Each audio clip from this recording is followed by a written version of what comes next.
नमस्कार दोस्तों, मेरा नाम है वरद विजय चव्हाण और मैं आप सभी का मेरे YouTube चैनल में स्वागत कर रहा हूं। दोस्तों, हाल ही में Amazon का फ्रीडम सेल चालू था। उस फ्रीडम सेल के दौरान मैंने मंगाई थी अमिश त्रिपाठी लिखित शिवा ट्रिलॉजी का box set. So obviously trilogy है तो 3 वॉल्यूम्स में ये बॉक्स सेट आता है। इसका पहला वॉल्यूम है द इमॉर्टल्स ऑफ मेलुहा, जिसका आज हम रिव्यू करने वाले हैं। दूसरा वॉल्यूम है द सीक्रेट ऑफ नागास, ये इसका अभी पढ़ना बाकी है। और तीसरा वॉल्यूम है the oaths of Vayuputras. So overall सबसे पहले देखते हैं Amazon पे इसका रैंकिंग क्या है और थोड़े अन्य डिटेल्स। दोस्तों, इस ट्रिलॉजी के पन्ने हैं 1388, आइटम वेट है 700 ग्राम्स। इसका बेस्ट सेलर रैंक में इसका रैंक है 527 इन बुक्स, 11th रैंक है इन मिथ्स, लेजेंड्स एंड सागास और 17th रैंक है हिंदुइज्म बुक्स में।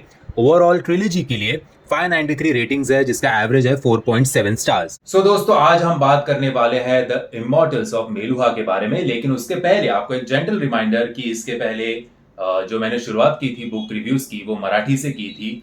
और मराठी से मैंने किन के बारे में सबसे पहले पढ़ा, तो वो छत्रपति शिवाजी महाराज के बारे में, यानी कि स्वराज्य के पहले छत्रपति। इस किताब का नाम है श्रीमान योगी। यह आपको Amazon पे हिंदी और इंग्लिश में भी अवेलेबल है। मैंने पढ़ी थी मराठी में, सो ये भी हाईली रिकमेंडेड है अगर आप स्वराज्य के बारे में कुछ जानना चाहते हो तो। उसके बारे में दूसरी किताब मैंने पढ़ी थी छत्रपति संभाजी महाराज के बारे में। इस किताब का नाम है छावा, शिवाजी सावंत लिखित ये पुस्तक है। इसका भी लिंक मैं आपको नीचे डिस्क्रिप्शन बॉक्स में दे रहा हूं। उसके बाद स्वराज्य के तीसरे छत्रपति यानी कि छत्रपति राजाराम महाराज के बारे में किताब भी इसका हम रिव्यू कर चुके हैं। सो ये सारा प्लेलिस्ट मैं आपको दे रहा हूं। और इन 3 किताबों के बाद मैंने पढ़ी अक्षत गुप्ता लिखित द नागा वॉरियर्स, ये किताब। इसका वॉल्यूम 1 आ चुका है। वॉल्यूम 2 बताया जा रहा है कि नवंबर या दिसंबर में आएगा। वॉल्यूम 1 जो है वो काफी इंटरेस्टिंग है, इसका रिव्यू हमने किया हुआ है। उसकी लिंक भी आपको, उसका प्लेलिस्ट का लिंक थ्रू आउट आपको दे रहा हूं।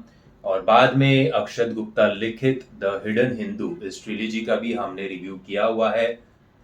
तो अगर आप ये किताब पढ़ने के बारे में सोच रहे हो लेकिन आप थोड़े कंफ्यूज हो कि ये किताब मैं खरीदूं या ना खरीदूं, तो इस सारी किताबों का रिव्यू वीडियो जो है वो जरूर देखना।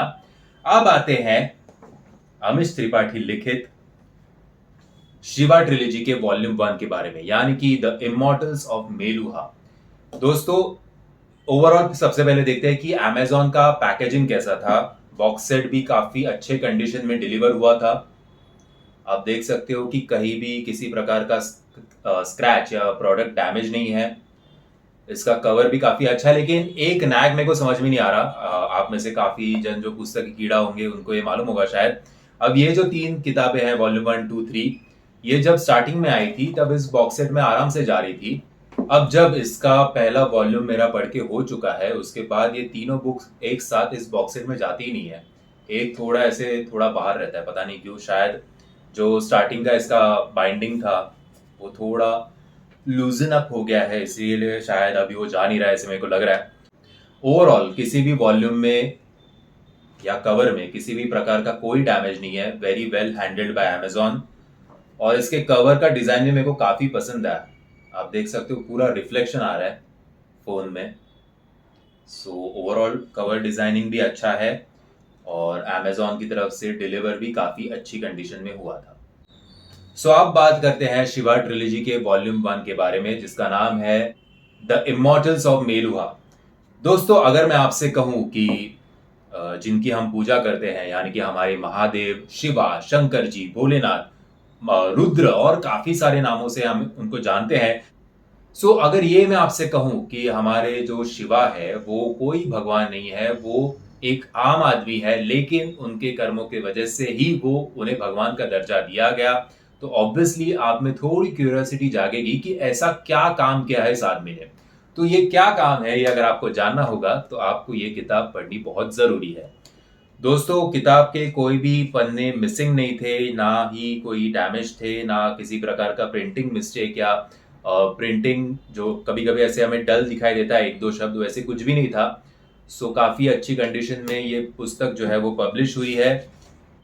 इसके पब्लिशर है हार्पर कॉलिंस पब्लिशर्स। और आपको किताब के स्टार्टिंग में सबसे पहले तो अमिश, जो हमारे ऑथर अमिश है, उनके बारे में पहले पन्ने में पूरी जानकारी मिलेगी, साथ ही में उनके सोशल मीडिया हैंडल्स और फिर उनके अन्य पुस्तकों के बारे में, जैसे कि शिवा ट्रिलॉजी जो हमने अभी ऑर्डर की है। उसके बाद रामचंद्र सीरीज, फिर इंडियन क्रॉनिकल्स और नॉन फिक्शन की भी काफी किताबें हैं जो उन्होंने लिखी है। सो उसके बारे में जानकारी मिलेगी, प्लस इस किताब के बारे में बड़े बड़े सेलिब्रिटीज के क्या राय है वो आपको इस पन्ने में दिखाई देगी। किताब में कितने चैप्टर्स है उसका एक लिस्ट दिखाई देता है, फिर एक्नॉलेजमेंट्स है, और फाइनली चालू होता है द शिवा ट्रिलॉजी। कहानी की शुरुआत होती है तिब्बत से, यानी कि माउंट कैलाश के बेस से, जहां पे एक कबीला रहता है जिसका नायक है, जिसका प्रमुख है हमारा शिवा। शिवा यानी कि इस कहानी का नायक। और ऐसा क्या होता है कि शिवा मेलुहा के साथ मर्ज होने को रेडी होता है, राजी होता है, उसके बारे में इस कहानी का फर्स्ट हाफ है। कहानी का फर्स्ट हाफ एक जर्नी भी है तिब्बत से लेके देवागिरी तक की, जो हमारे मेलुहास का कैपिटल है। जब शिवा मेलुहा में एंटर करता है तो वो जिस प्रकार से उस सोसाइटी का वर्णन हमारे लेखक अमिश त्रिपाठी ने किया है, वो वर्णन देख के आपको काफी हद तक, अगर आपने मोहनजोदारो, आशुतोष गोवारिकर की मोहनजोदारो देखी होगी, तो आपको समझ आएगा कि जब ऋतिक रोशन मोहनजोदारो एंटर करता है और बाद में जिस प्रकार से वो सिविलाइज सोसाइटी ऋतिक रोशन को दिखाई देती है, ठीक उसी प्रकार से पूरा का पूरा मेलुहा का वर्णन हमें, मेलुहा सोसाइटी का वर्णन हमें इस किताब के फर्स्ट हाफ में दिखाई देता है, जहां पे फुटपाथ भी ऑर्गेनाइज है, ड्रेनेज सिस्टम भी काफी अच्छा है, अच्छे रोड्स है, काफी हर एक सोसाइटी का स्ट्रक्चर है, टॉवर्स है, बेसिन्स है, बाथरूम है, जो शिवा ने इसके पहले कभी देखा नहीं था। और मेलुहा जो है उनकी एक कोशिश होती है कि वो हर एक ट्राइब्स को अपने में मर्ज करना चाहते हैं, और ट्राइब्स को कुछ नहीं करना, उन्हें एक अच्छी लाइफस्टाइल मिलेगी, लेकिन उसके बदले उन्हें जो मेलुहा का टैक्स है वो भरना है। बाकी काफी ओबीडियंट ऐसा ये समाज है मेलुहा का। तो शिवा और उसका कबीला मेलुहा में एंटर होता है, और साथ ही में मेलुहा में एंटर होने के बाद एक प्रोसीजर पूरे के पूरे कबीले को उस प्रोसीजर थ्रू जाना पड़ता है। अब वो प्रोसीजर क्या है, इसके लिए किताब जरूर पढ़िएगा। और वो प्रोसीजर होने के बाद शिवा के लाइफ में और मेलुहंस के लाइफ में आता है एक बहुत बड़ा ट्विस्ट।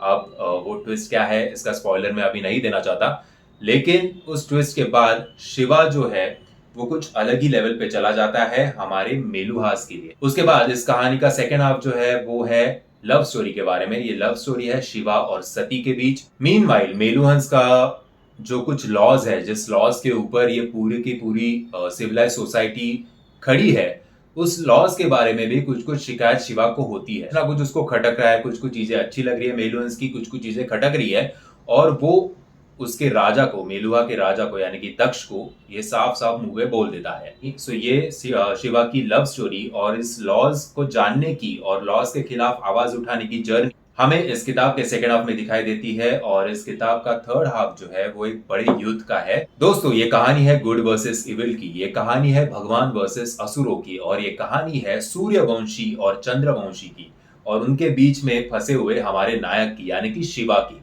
शिवा को समझ में नहीं आ रहा कि वो जिसके साइड से लड़ रहा है, क्या वो उचित काम कर रहा है, या फिर जिसको वो विलन समझ रहा था इतने टाइम तक वो वाकई में विलन है। सो इस किताब की जर्नी जो है वो तिब्बत से शुरू होकर देवागिरी, बाद में देवागिरी से स्वदीप, और सबसे लास्ट में प्रभु श्री राम के अयोध्या में जा खत्म होती है। और अयोध्या में क्या होता है, क्या प्रभु श्री राम हमारे शिवा को गाइड कर पाएंगे? क्या इस वॉल्यूम के एंड में शिवा के मन में जो खलबली मची हुई है, क्या प्रभु श्री राम के आशीर्वाद से वो खुद को शांत कर पाएंगे? और क्या शिवा जो है वो इतने समय तक सही लोगों के लिए लड़ रहा था, और क्या गलत लोगों के खिलाफ लड़ रहा था? ये आपको सारी चीजें वॉल्यूम 1 में दिखाई देती है। इस volume 1 the Immortals of Meluha के बारे में एक चीज तो मैं कहना चाहूंगा कि बीच बीच में थोड़ा स्ट्रेच लगता है, स्टोरी जो है वो आगे बढ़ती नहीं है। सो बीच बीच में थोड़ी बोरियत निश्चित तौर पे महसूस होती है। सो ये जर्नी है स्पिरिचुअलिटी की, ये जर्नी है इमोशंस की, ये जर्नी है सही लोगों के साथ गलत लोगों के खिलाफ खड़ा रहने की। लेकिन क्या हमारा शिवा एक्चुअली में सही जर्नी पर है, सही मार्ग पर है? ये एक पूरी की पूरी कहानी जो है वो हमें इस किताब के फर्स्ट वॉल्यूम में दिखाई देती है। साथ ही में हाल ही में जैसे मूवीज खत्म होने के बाद हमें एक एंड क्रेडिट सीन दिखाई देता है, ठीक उसी प्रकार से जब 401 पन्ने पर ये इसकी कहानी खत्म होती है और यहाँ पे टू बी कंटिन्यूड लिखा है, उसके बाद इस किताब का भी एक एंड क्रेडिट सीन है जो वॉल्यूम 2 से, यानी कि द सीक्रेट ऑफ नागा का एक चैप्टर हमें दिखाई देता है, और ये चैप्टर कंटिन्यू होगा इस वॉल्यूम 2 में, यानी कि सीक्रेट ऑफ नागास में। सो दोस्तों, मेरी तरफ से तो मैं इस बुक को हाईली रेकमेंड करूंगा। हालांकि अभी वॉल्यूम 2 और 3 पढ़ना बाकी है, लेकिन वॉल्यूम 1 भी काफी इंटरेस्टिंग है। और जिस प्रकार से शिवा की जर्नी अमिश त्रिपाठी जी ने लिखी है, दोनों सोसाइटीज को अमिश त्रिपाठी ने लिखा है, वो काफी तारीफ काबिल है। आप आराम से डिफरेंशिएट कर सकते हो सूर्यवंशी को और चंद्रवंशी को, यानी कि देवागिरी को और अयोध्या को, जो इस कहानी का एंड है। अयोध्या का जिस प्रकार से वर्णन किया गया है, मुझे तो हमारे मुंबई की याद आई कि जहां पे हम बोलते हैं कि रास्ते में खड्डा है या खड्डे में रास्ते हैं, ठीक उसी प्रकार से काफी अनसिविलाइज्ड ये सोसाइटी है। Rich gets richer and poor gets poor, ठीक उसी प्रकार से आपको एक जगह रॉयल पैलेस दिखाई देगा और उसके बाजू में स्लम्स भी दिखाई देंगे। तो काफी हद तक उस टाइम के अयोध्या से आप आज के मुंबई को कंपेयर कर सकते हो। मैं आशा करता हूँ आपको ये वीडियो पसंद आया होगा। अगर आपको ये वीडियो पसंद आया होगा तो याद से वीडियो को लाइक, शेयर और चैनल को सब्सक्राइब करना मत भूलना। जय हिंद, जय महाराष्ट्र।